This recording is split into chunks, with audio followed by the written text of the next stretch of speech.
जो एक तूफान आने वाला है, जो एम्बेसडर ब्लोम आ रहा है उसका आपने गवाह नहीं देखा। कमाल की बात की है।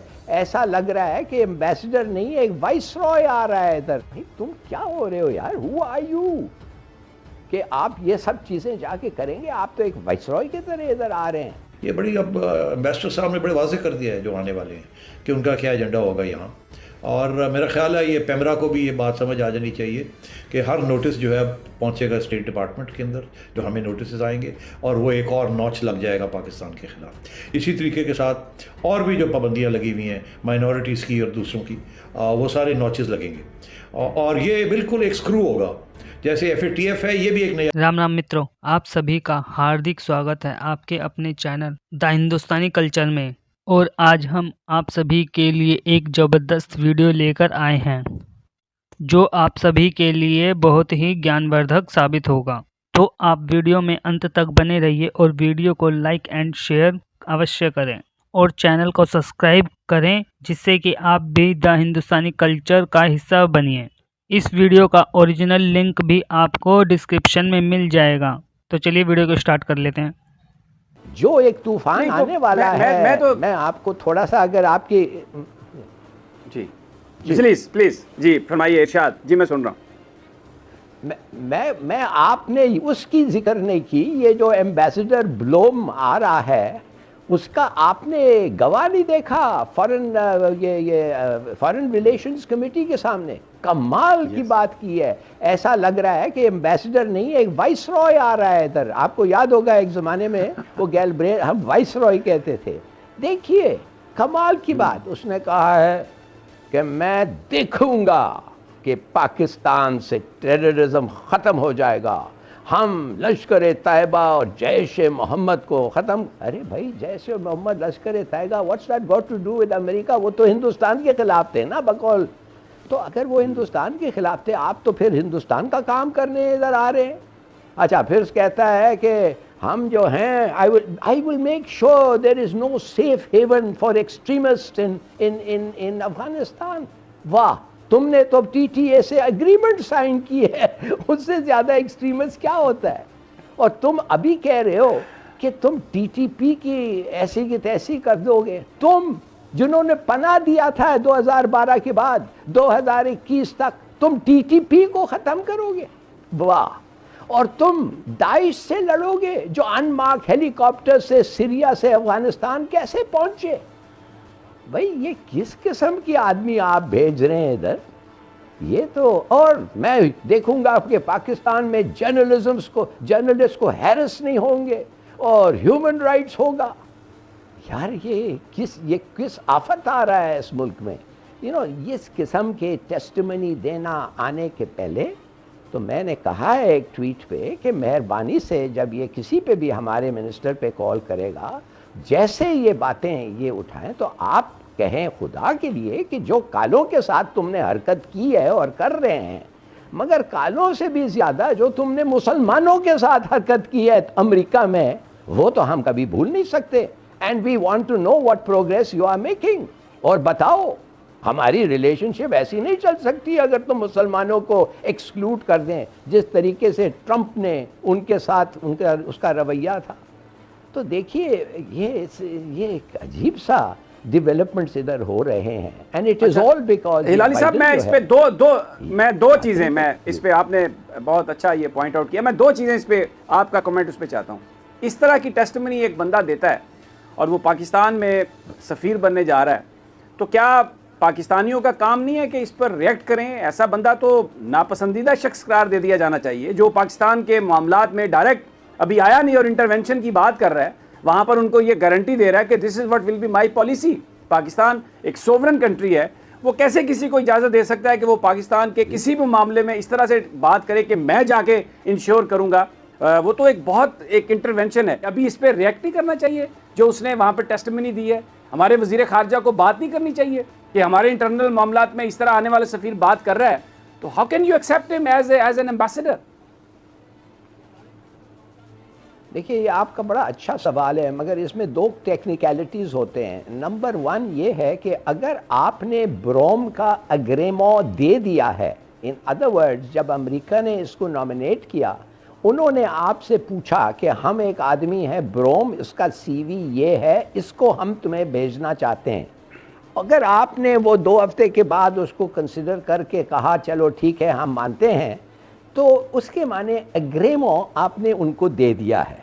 मगर अगर ब्रोम ने ये तकरीर सब जो की है बिफोर दी एग्रेमो, तो फिर आप सोचिए कि इस किस्म के बंदे को आपको एग्रेमो देना चाहिए या नहीं, नंबर 1।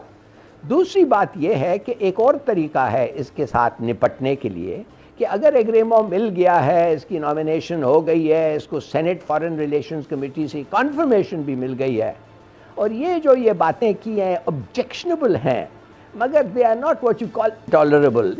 जो भी इसने कहा है मेरे लिए तो है, मगर अगर आप ऐसे मुल्क हैं जो आप समझते हैं कि ये, तो आप उसको ये करें। जब वो आता है पाकिस्तान, तो पहली चीज़ वो आके आपको पूछेगा कि मैं लेटर्स ऑफ क्रेडेंशियल्स पेश करना चाहता हूँ प्रेसिडेंट को, आप उसको 1.5 महीने के लिए लटका दें।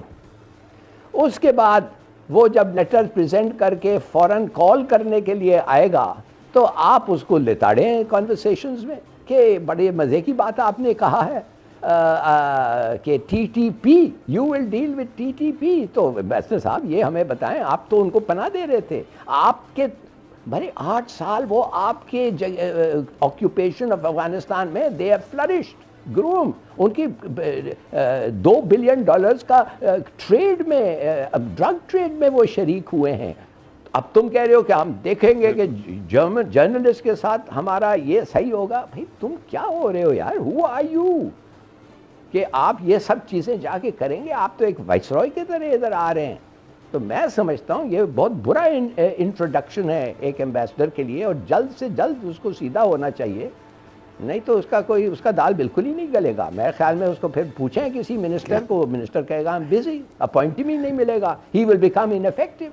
बड़ा सवाल ये है कि अगर कोई शख्स कोई आने वाला एम्बेसडर इस तरह की ज़बान इस्तेमाल करता है, इस तरह की बातें करता है, जो एक सोवरेन मुल्क जो है वो उसकी सोवरेनिटी को पुट इन क्वेश्चन है, तो फिर क्या किया जाए? जी सेठी साहब, ये जो हम सुन रहे हैं बातें, इसे अमेरिका के साथ ताल्लुकात के तौर पर रावलपिंडी, इस्लामाबाद में कैसे देखा जा रहा होगा? परेशान होंगे, और होना भी चाहिए। उसकी वजह यह है जितने ह्यूमन राइट्स वायलेशंस इस मुल्क में हो रहे हैं, कम ही मुल्कों में हो रहे हैं, इंडिया में भी बहुत हो रहे हैं, मगर हमारे यहाँ भी अब बहुत होने शुरू हो गए।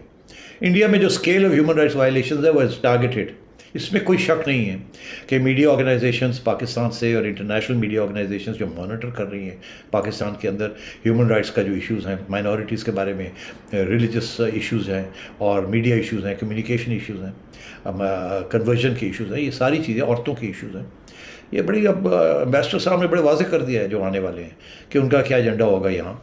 और मेरा ख्याल है ये पैमरा को भी ये बात समझ आ जानी चाहिए कि हर नोटिस जो है पहुँचेगा स्टेट डिपार्टमेंट के अंदर, जो हमें नोटिस आएंगे, और वो एक और नॉच लग जाएगा पाकिस्तान के ख़िलाफ़। इसी तरीके के साथ और भी जो पाबंदियाँ लगी हुई हैं माइनॉरिटीज़ की और दूसरों की, वो सारे नॉचेस लगेंगे, और ये बिल्कुल एक स्क्रू होगा, जैसे FATF है, ये भी एक नया स्क्रू होगा। इसके अंदर एम्बेसडर साहब ने और भी बड़ी अहम बातें की है। रिलीजियस एक्सट्रीमिस्ट ऑर्गेनाइजेशंस जो कि पाकिस्तान में परवरिश ले रही हैं, उनके बारे में, या पहले ली, उनके बारे में भी उन्होंने बहुत कुछ कहा है। अगर है आपके पास तो आप सुना सकते हैं। जी, उन्होंने कहा है कि वो पाकिस्तान को पे दबाव डालेंगे कि वो लश्कर तैयबा और जैश मोहम्मद के खिलाफ मजीद कार्रवाइयाँ करे, क्योंकि खिता किसी तनाज़े का मुतहम्मिल नहीं हो सकता सेठी साहब। और वो पाकिस्तान और भारत के ताल्लुकात के बारे में भी कहते हैं कि दोनों ममालिक ने खुद उन ताल्लुकात को बेहतर बनाने के लिए काम करना है।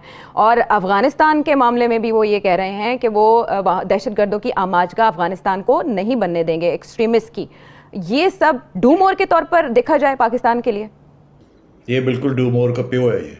ये डूमोर कुछ भी नहीं था जो अब होगा डूमोर। उसकी वजह यह है कि अब हमारी हालात इतने ख़राब हैं कि छोटा सा भी डूमोर हमें बड़ा तकलीफ़ देगा। हमारे पास कोई पैसा नहीं है, हम कम्प्लीटली बैंकरप्ट हैं। IMF आके बैठ गया ऊपर, FATF ऊपर बैठा हुआ है। अब ये कानून जो कि सेनेट के अंदर अभी पास हो रहा है, जो कि टारगेट करेगा लोगों को यहाँ, और अगर डिसअपीयरेंसेस होंगे तो फिर उसकी ज़िम्मेदारी भी लेनी पड़ेगी। अब बात यह है, ये सब कुछ हैज़ टू स्टॉप। हम एक जमहूरियत रियासत है, और हमें जमहूरियत रियासत के जो असर जो रूल्स होते हैं उसके मुताबिक चलना पड़ेगा। ये रिप्रेशन, ये फाशिज्म बंद होनी पड़ेगी, और ये सारे इदारे जो ये करते हैं उनको अब टारगेट किया जाएगा। और मैं आपको बता दूं, इतने लोगों की आपने इतनी रिप्रेशन की है कि सब जो है वो लिस्टें बना रहे होंगे इस वक्त कि कौन कौन सा हेड है किस किस डिपार्टमेंट का पाकिस्तान के अंदर जो इस क्राइम के अंदर मुलव्वस रहा है of repressing the media, repressing minorities and religious freedoms and so on.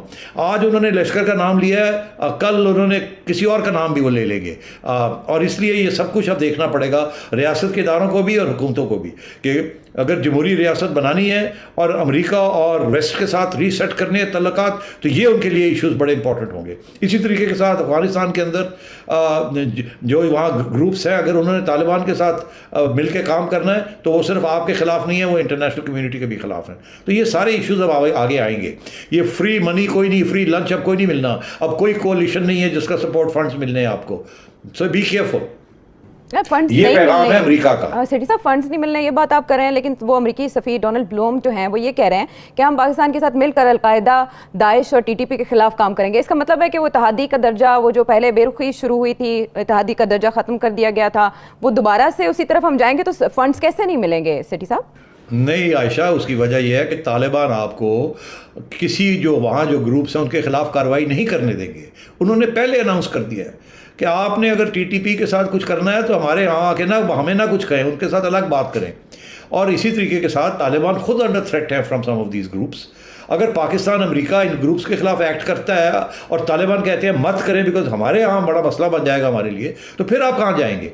तो ये इसलिए ये अभी ऑलरेडी प्रॉब्लम हो रही है। तालिबान कह रहे हैं रिकग्नाइज़ करें हमें, आप रिकग्नाइज़ नहीं कर पा रहे। क्यों नहीं रिकग्नाइज़ कर पा रहे? इसीलिए कि इंटरनेशनल कम्युनिटी अभी तैयार नहीं है रिकग्नाइज़ करने के लिए। उनकी शर्त है और उनकी शराइत है, और तालिबान अभी तैयार नहीं है। और अभी तालिबान की तरफ से भी अभी आप देखिए वहाँ जो डॉक्यूमेंट्स रिलीज़ हो रहे हैं हक्कानी नेटवर्क के बारे में कि उन्होंने क्या क्या रोल अदा किया है और उनके क्या तल्लुकात रहे हैं टीटीपी के साथ, तो ये सारी बातें अब आहिस्ता आहिस्ता वहाँ से डॉक्यूमेंट्स रिलीज़ होंगे वाशिंगटन में, तो बहुत सा सख्त प्रेशर आएगा आपके ऊपर। इसलिए आप अपना रास्ते जो है ना वो ज़रा देख लें कौन सी सिविलियन गवर्नमेंट उनके साथ डील